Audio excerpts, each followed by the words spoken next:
Dari sekian banyak tempat penjarahan wali, yang sudah masyhur itu ada Wali Songo. Kita tanya kembali, ini sering diungkap oleh Abu Yamamah Ghufron bahwa tempat ziarah-ziarah yang ada di Pulau Jawa, khususnya Wali Songo, itu yang ziarah orang-orang kita. Sekalipun itu di Ampel, yang mayoritasnya wilayah Ampel ini orang-orang Arab, mereka jarang, bahkan mungkin tidak pernah ziarah ke makam Sunan Ampel. Tapi giliran haulnya rame-rame mereka di depan makbarah. Artinya sebenarnya kalau orang yang betul-betul ingin mencari berkah, khidmat kepada para wali, khidmat kepada orang-orang soleh, tetap orang Nusantara. Karena kalau mereka, ini ada konspirasi sebenarnya kalau kita mau buka. Mereka-mereka dari klan Ba'alawi itu ada sistem. Ini pernah dibahas oleh Guru Gembul sebenarnya. Kenapa di Indonesia ini semarak makam-makam palsu? Bahkan seharusnya yang bertanggung jawab ini adalah Habib Lutfi.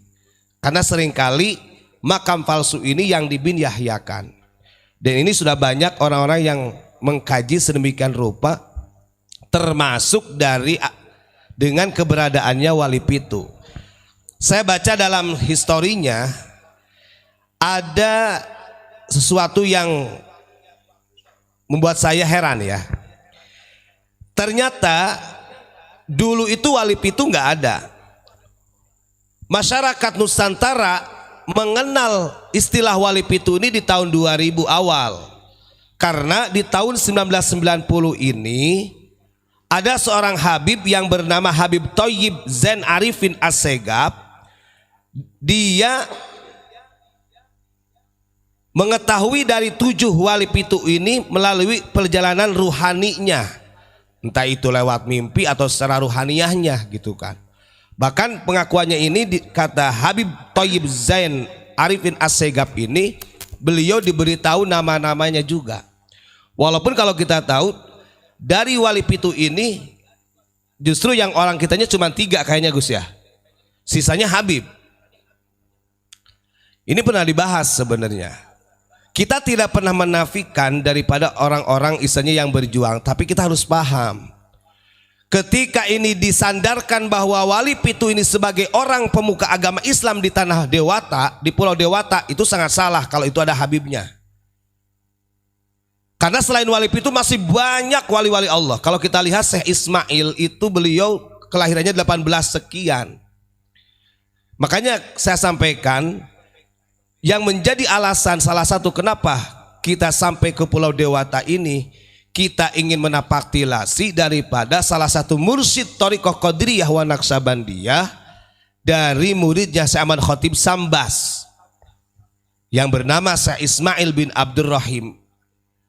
Mumpung daripada nanti kita tidak ketemu, nanti ketemu sama orang-orang yang salah dari klan Ba'alawi, nanti diba'alawikan, dibinyahyakan. Ini kan repot. Ini akan menjadi pembodohan umat kembali. Na'udzubillahi min dzalik. Ingat ya, istilah Wali Pitu ini diawalinya ini adalah seorang Habib Thayyib bin Zain namanya ya. Habib Thayyib Zain Arifin Assegaf. Dan dia mendapatkan istilah Wali Pitu berikut nama-namanya melalui perjalanan ruhani. Walaupun di dalam narasi ini saya menemukan secara fakta histori sejarah itu belum ada yang istilahnya secara observasi lah mereka belum ada yang menemukan info yang betul-betul akurat. Karena ini sudah menjadi wisata religi, maka orang berbondong-bondong untuk mencari berkah di Wali Pitu.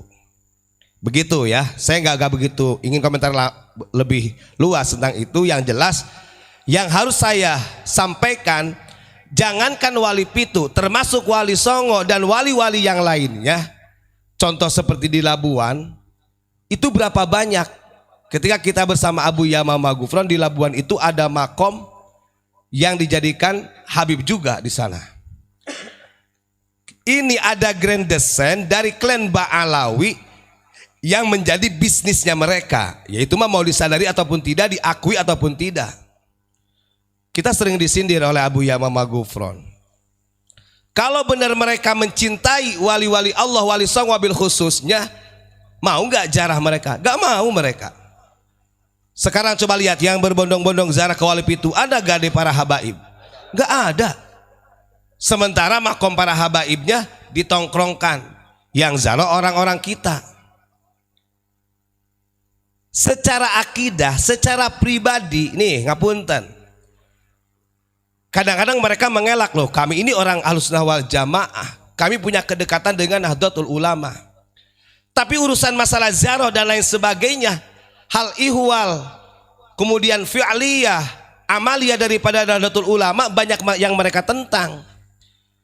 Sementara kalau kita lihat, yang sangat bertentangan dengan Nahdlatul Ulama itu ada dua di kita itu.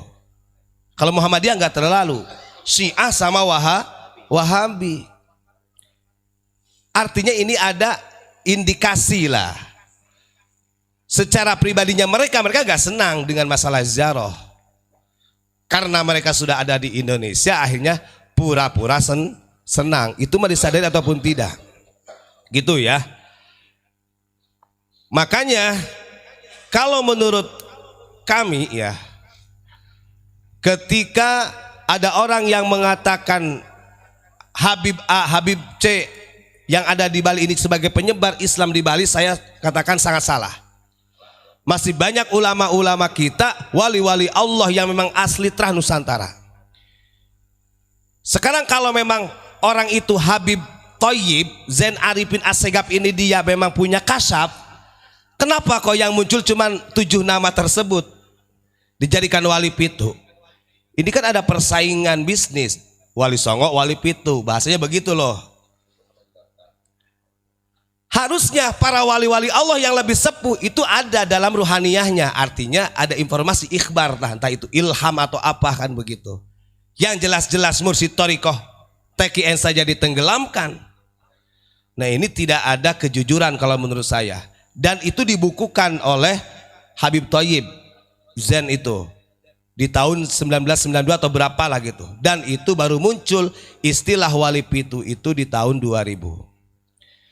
Maka mudah-mudahan warga Bali sendiri pun, khususnya yang beragama Islam gitu kan, kita bisa lebih melek. Walaupun di daerah sini banyak juga dari kalangan habaib, banyak tadi saya dapat informasi. Yang jelas yang syiar, betul-betul syiar membawa agama Islam ini bukan dari kalangan Ba'alawi, tetap terah daripada Nusantara. Baik. Nah untuk menambahnya, ini saya akan bacakan salah satu makalah dari kitab Fathur Rabbani karya Tuan Syekh Abdul Qadir Jailani. Bismillahirrahmanirrahim. Nah ini dijelaskan di dalam satu hadis Nabi Muhammad SAW. Beliau mengatakan qala Nabi SAW al ulama warathatul anbiya, yang artinya para ulama adalah pewaris Nabi. Idza amilu bi ulumihim. Satu konteksnya, ketika ulama ini dikatakan pewaris, menurut Tuan Abdul Qadir Jailani tidak semua orang yang berilmu bisa dikatakan pewaris Nabi, apalagi Habib. Begitu nih, orang yang alim saja belum tentu dikatakan sebagai pewaris. Ini ada syaratnya. Makanya menggunakan idza syartiyah, idza amilu bi ulumihim. Ketika orang yang berilmu itu mampu melaksanakan ilmunya, maka dia sebagai pewaris Nabi. Andaikan saya nih si Ubad ini, saya punya ilmu, entah ilmu dalam bidang agama, ilmu apa saja, tapi saya tidak mampu melaksanakan ilmu tersebut, maka tidak bisa dikategorikan sebagai warathatul anbiya. Nah ini kan berkaitan, dan kan sudah berkaitan dengan orang yang mengatakan kalau Habib yang bodoh dia tetap lebih mulia daripada ulama amilin. Nah ini sudah sangat salah. Orang ulama saja yang tidak mampu mengamalkan ilmu dia bukan pewaris Nabi kok. Apalagi dari yang hanya saja menyandarkan nasabnya. Kan begitu. Nah ini akan membahayakan umat. Satu itu, kanu khulafaul anbiya wa warathuhum wa niyabuhum wa warathihum wa niyabuhum wa warathahum ya. Nah ketika ulama ini yang mampu mengamalkan ilmu, maka jelas kanu khulafa al anbiya. Mereka menjadi penggantinya para nabi. Kanu khulafa al anbiya wa warathahum wa niyabahum. Dan termasuk pewaris nabi dan pengganti nabi sebagai delegasinya Allah. Nah, ini orang itu kan kebanyakan di kita ini karena sudah terdoktrin pikirannya, sehingga asalkan dia punya ilmu disebut kiai, kan tidak sedikit.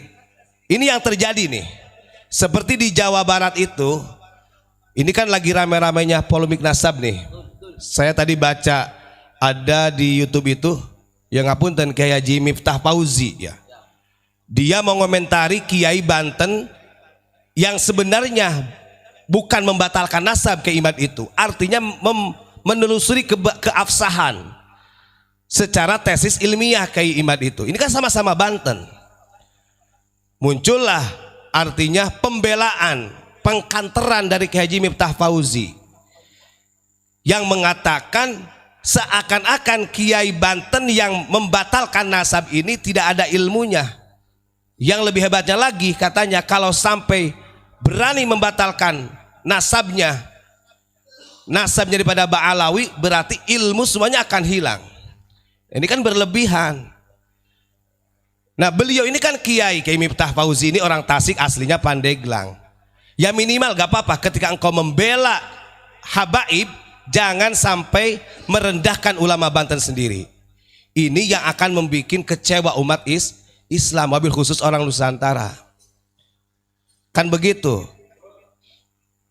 Jangan sampai membela kemudian Kiai Imad, terus Kiai Mubarak, Kiai Yusuf Mubarak dan lain sebagainya dihinakan. Nah, ini yang akan menjadi bahaya. Ya, kita mudah-mudahan kita doakanlah Kiai Miftah Fauzi disehatkan, walaupun beliau sendiri pun kadang-kadang nyindir Abuya juga deh Kiai Miftah Fauzi ini. Padahal dia sudah didatangi oleh Kiai Abah Jen. Saya itu pengen banget ketemu sama Kiai Miftah Fauzi ini. Kalau nanti saya pulang ke rumah, Pak Kiai Miftah Fauzi, punten ya, kula badhe silaturahim insyaallah. Upami abdi engke balik ke Jawa Barat, abdi badhe silaturahim ka bumina Kiai Miftah Fauzi. Kenapa? Karena jangan sampai ada salah paham. Saya menonton ketika di acaranya Al-Aqtab, dia dengan lantangnya menghinakan ulama-ulama kita gitu kan. Jangan sampai ada kesalahpahaman. Saya yakin beliau juga orang salik, beliau juga paham dengan dunia thariqah, tapi jangan sampai ini akan menjadi merusak integritas antar kiai yang ada di Banten. Aslinya sebenarnya saya itu sangat luar biasa salut sama Kiai Miftah Fauzi itu. Polongo, bahasa itu polongo dia, orang Pandeglang. Gitu. Tapi ketika saya melihat, waduh, ini beliau membela Habib, ya monggo bela matinya monggo, tapi jangan menghinakan kiai-kiai yang ada di pribumi. Itu saja mungkin yang ingin saya sampaikan. Karena ini kita bertentangan, panjenengan, ini para kiai ini kalau sampai istilahnya seperti itu, justru nanti malah kasihan kepada beliau-beliaunya itu. Gitu ya. Al ulama warathatul anbiya'i idza amilu bi ulumihim kanu khulafa al anbiya'i wa warathahum wa niyabahum. Poinnya, ulama yang menjadi pewaris nabi itu syaratnya satu, harus bisa melaksanakan ilmunya. Maka ketika bisa melaksanakan ilmu, maka dia disebut dengan warathatul anbiya. Begitu. Terima kasih. Kurang lebihnya mohon maaf. Assalamualaikum warahmatullahi wabarakatuh. Baik.